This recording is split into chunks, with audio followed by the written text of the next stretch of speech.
Você conhece uma aldeia indígena? Você sabe o significado da palavra etnia? Qual que é o seu ponto de vista sobre essa parcela da nossa população, a dos povos originários? Quem são, onde estão, como eles vivem? Já te interessou em algum momento saber como é a luta e os desafios de uma mulher indígena dentro da capital federal? Você ficou curioso? Então não sai daí, porque esse e outros temas a gente vai dividir com a minha convidada do programa de hoje. Quem é ela? Ela é mãe, mulher, indígena, arte educadora, ela é ativista e também é dona da sua própria história. Ela é a protagonista dela. Seja muito bem-vinda ao nosso programa, Ramona Jucá.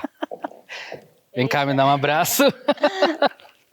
Sou Bruno Ferraz, homem cis, negro. Eu sou viado. Meu cabelo tá trançado, uma trança bem comprida. Meu figurino é uma camisa branca com outra preta brilhosa por cima. Estamos no Teatro do Sesc do Gama. Atrás de mim, as cortinas pretas.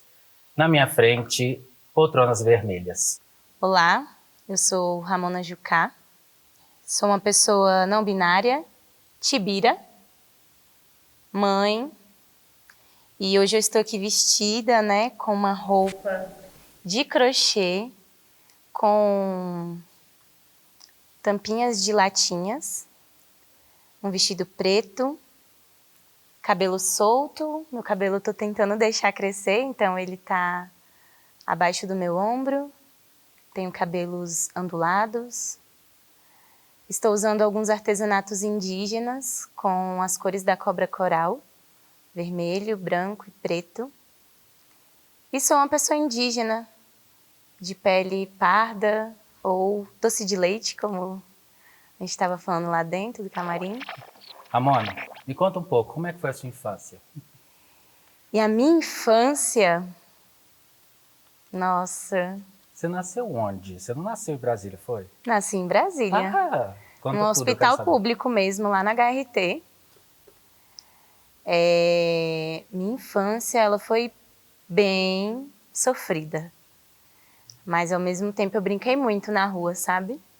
Acho que a gente ainda pegou um pouquinho da época que as crianças podiam brincar na rua. De pega, de esconde. De pique-esconde, de futebol, amava jogar futebol, queimada. Ai, saudade, me deu nostalgia. Sim. E é isso, minha infância foi aqui em Brasília, com muita luta, junto com a minha mãe. E desde pequenininha trabalhando, sabe? Mas consegui brincar muito. Qual é a sua etnia, me conta? Minha etnia é Potiguar-Ibirapi. É um povo que está localizado por parte da minha família materna no Rio Grande do Norte, no Nordeste do Brasil, bem lá na ponta do litoral. E é dentro de um município chamado Ceará-Mirim. Então, minha mãe, né, nasceu dentro de uma comunidade chamada Rio dos Índios, nesse município. E nesse processo, minha mãe veio para Brasília, quando criança, assim, também pré-adolescente, trabalhar em casa de família, né? Uma família branca trouxe ela. E aí, até os 19 anos, mais ou menos, ela foi criada aqui. Aí ela teve a oportunidade de voltar para o Rio Grande do Norte. Mas a gente sabe que esse processo, principalmente ali, né? Ditadura militar, diretas já, para quem estava dentro de um contexto de comunidade indígena, era um processo de invasão tremendo. Então, fugindo da fome... absoluto também, né? Minha mãe voltou para Brasília, né? Sim. E aí aqui ela teve eu, meus irmãos. São quantos? Somos 3. Ai, que fofura! Eu, a Luísa e o Guilherme. E o olhar da sociedade? A gente está na capital federal do país. Como é que essa sociedade encara uma mulher indígena e, enfim, atuante, que não tem vergonha, não esconde quem é? Olha, eu digo que é uma luta para sobreviver no Distrito Federal, sabe? Principalmente porque esse apagamento já acontece desde sempre, né? Essa capital ela foi construída por mão escrava. né, de pessoas escravizadas, de pessoas negras e de pessoas indígenas. E aí, quando a gente vai pensar num corpo indígena, a gente está dentro da periferia, sabe? Está marginalizado. Quando minha mãe sai de dentro do território, quando vários indígenas têm que sair de dentro do seu território, seja porque o território está sendo invadido, seja porque a pessoa quer estudar, se formar dentro de uma universidade, ela não vai ocupar os centros das capitais, os lugares mais arborizados, mais seguros. Elas vão para as margens, né, para a periferia. E esse apagamento dentro da periferia, ele é muito latente, né? E não diria só dos indígenas, né, mas de toda a população que hoje está dentro de ocupações, né? Eu, por exemplo, estou dentro de uma outra ocupação, né? Que é exatamente essa ocupação do Mercado Sul. Me conta o que tem mais lá. Tem arte, tem cultura. Tem muita coisa. É um misto, assim. O Mercado do Sul, ele é uma construção antiga, localizada lá em Taguatinga. Ele foi construído ali, inaugurado na década de 60. Na verdade, um pouquinho antes da inauguração de Brasília. E era um grande centro comercial de chegada, né? Para as pessoas poderem passar para construir Brasília, elas passavam por Taguatinga, né? Então já é uma cidade um pouco mais antiga que o próprio Distrito Federal. E aí, nesse processo, o Mercado do Sul, ele eram aquelas lojinhas, né, comerciais, só que aí foi tendo a construção tanto da comercial quanto da Sandu. E esses comércios foram migrando, né, para a pista principal. E o Mercado do Sul foi entrando nesse processo de abandono, de marginalização. Então, é uma periferia dentro de Taguatinga, né? E aí, há 10 anos, a gente ocupou 14 lojas que estavam abandonadas lá. E eu, minha família, outras famílias também, outros artistas, pessoas de diversas identidades, negras, indígenas, LGBTs. E hoje a gente está num processo judicial que já tem 10 anos, ganhamos em primeira instância. É uma vitória não só para as ocupações aqui do Distrito Federal, mas do Brasil, porque é um espaço supostamente privado, né? A gente vê uniões, né? Tipo, dar as mãos e ir adiante, vamos em frente. População negra, LGBTs, indígenas e aqueles que foram deixados às margens, a gente se dá as mãos e vamos em frente. É uma luta muito bonita. Com certeza. Pela primeira vez a gente tem o Ministério dos Povos Indígenas. Me conta, e aí? Eu acho que já é bem tarde, né? A gente está falando de 500 anos de invasão e só agora a gente conseguiu ter mulheres indígenas, né? A ministra Tem uma ministra ocupando Guajajara, um cargo tão importante, né? mulher Ser indígena. ministro. Então, hoje, nós, enquanto mulheres indígenas, a gente vem conquistando diversos direitos que até a Constituição de 88, né? Que é justamente onde entra o marco temporal e também os direitos civis das pessoas indígenas que antes eram tuteladas pelo Estado. A gente sempre foi colocado num lugar de tanta selvageria que nenhum direito a cidadão as pessoas indígenas tinham, né? E acesso à saúde, à educação também era... Com certeza, assim, é um processo de genocídio, de enfraquecimento dentro desses territórios.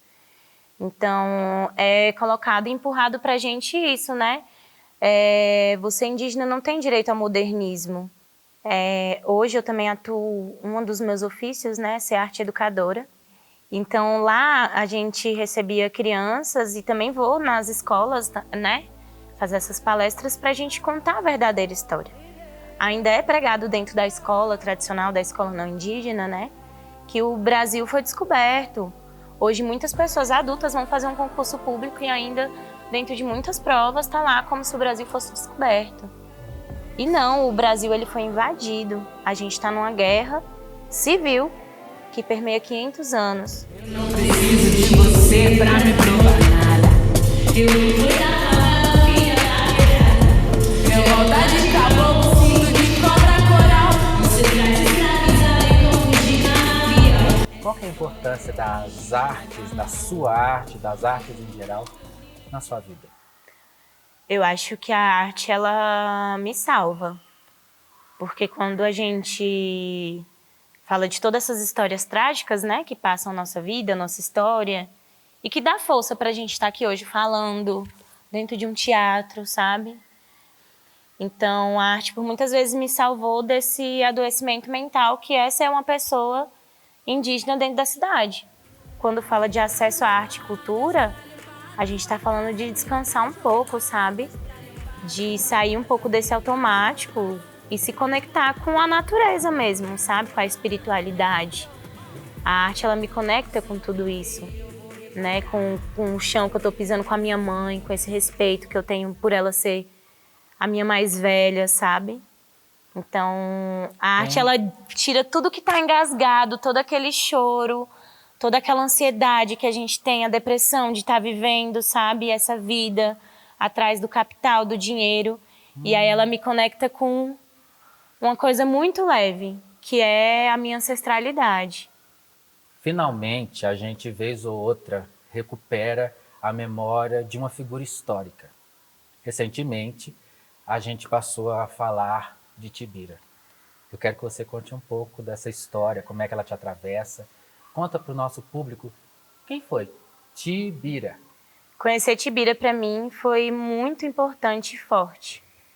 Principalmente porque foi através de um livro escrito por um parente potiguara do Rio Grande do Norte, que é o João Nin.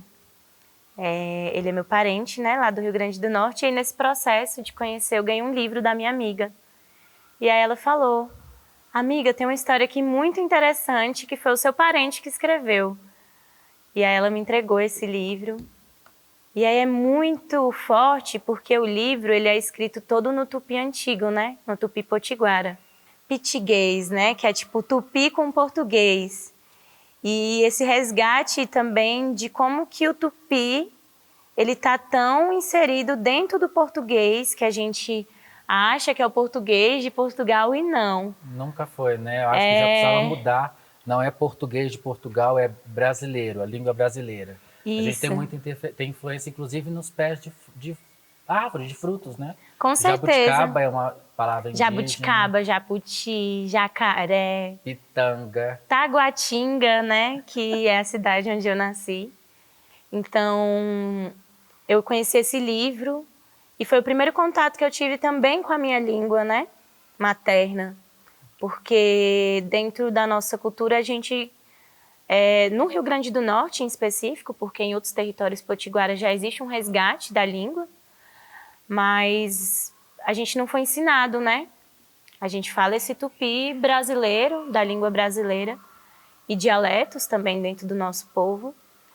E aí conheci Tibira, né? E aí, por coincidência, Tibira também é uma pessoa como eu, que ninguém sabe o que é, né? Então, Tibira, ele foi o primeiro caso de homofobia registrado no Brasil, infelizmente. Foi uma pessoa indígena, né? E ele era um indígena tupinambá. Uau. E ele, né, estava lá no Maranhão. E nesse processo ele foi executado por soldados franceses, acusado de sodomia, né? Que na época era um crime, né, você se relacionar. Então, e para quem não sabe o que é sodomia, é se relacionar com pessoas do mesmo sexo. Isso. E o nome Tibira, né, também é um nome que na época era pejorativo justamente por conta de ser essa pessoa que se relacionava com pessoas do mesmo sexo. Mas ele era uma pessoa que as pessoas não sabiam dizer se era homem ou se era mulher, era uma identidade indígena. Uhum. Até porque esse conceito de homem e mulher que a gente tem hoje dentro da sociedade, ele também é europeu, ele também é trago de fora, né? Dentro de algumas línguas nem existe homem e mulher, existe pessoa, né? Então, você se referia a outra pessoa. Então, Tibira, ele é um herói brasileiro. Hoje, nós, enquanto indígenas, principalmente a juventude que está lutando pela bandeira LGBT dentro do movimento indígena, que aí também já é uma outra luta que a gente pode também conversar mais, ele é o nosso herói, sabe? Ele é a nossa identidade. Ele é igual a gente estava trocando ideia, né? Em vez desses termos gay, né? Lésbica, sim, que veio somos de fora. tibiras, né? Tibira, é isso. Então, eu aqui em Brasília também participo de um outro movimento, que é o movimento Vogue, o movimento Ballroom. Eu acho incrível. Sou dançarina. A gente aprende um pouquinho de cada coisa, né? Que país que a gente está construindo e o que, que a gente vai deixar? O que você, Ramona, com seu companheiro, o que, que vocês estão construindo para o Kenai? Eu acho que segurança, né? Eu vi até uns parentes replicando assim um post sobre como que eu vou dizer para essa criança que estamos em guerra.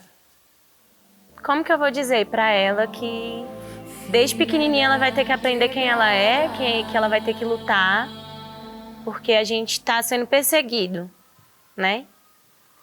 Então, eu quero tentar deixar o Kenai firme de quem ele é, do que ele vai precisar lutar, porque não é porque meus antepassados, meus ancestrais lutaram que eu tenho que achar que hoje eu já tenho tudo. Pelo contrário, Tá contínua. ela é né? contínua, todo dia vai ser uma luta árdua, defender o território que ele está hoje, o território original dele. Ele é um bebê multiétnico, né, também, ele tem dupla etnia. Meu companheiro é do povo Chavante, do Mato Grosso, eu sou do povo Potiguara. Então são dois povos que ele vai crescer, representar, sabe? Vai ser mais uma juventude porta-voz e disso eu tenho muita certeza. E é isso. Beijo, Kenai. Um beijo, Que o mamãe. nosso futuro seja, que o seu futuro seja lindo. A gente está trabalhando para isso. Bom, esse foi o Classificadas de hoje. Não esqueça de curtir, compartilhar, comentar, se inscreva no nosso canal, deixe um comentário. A gente aqui vai adorar ler e saber o que você está achando dessa conversa toda. E um beijo, até o programa que vem. Ai, amiga, foi tudo.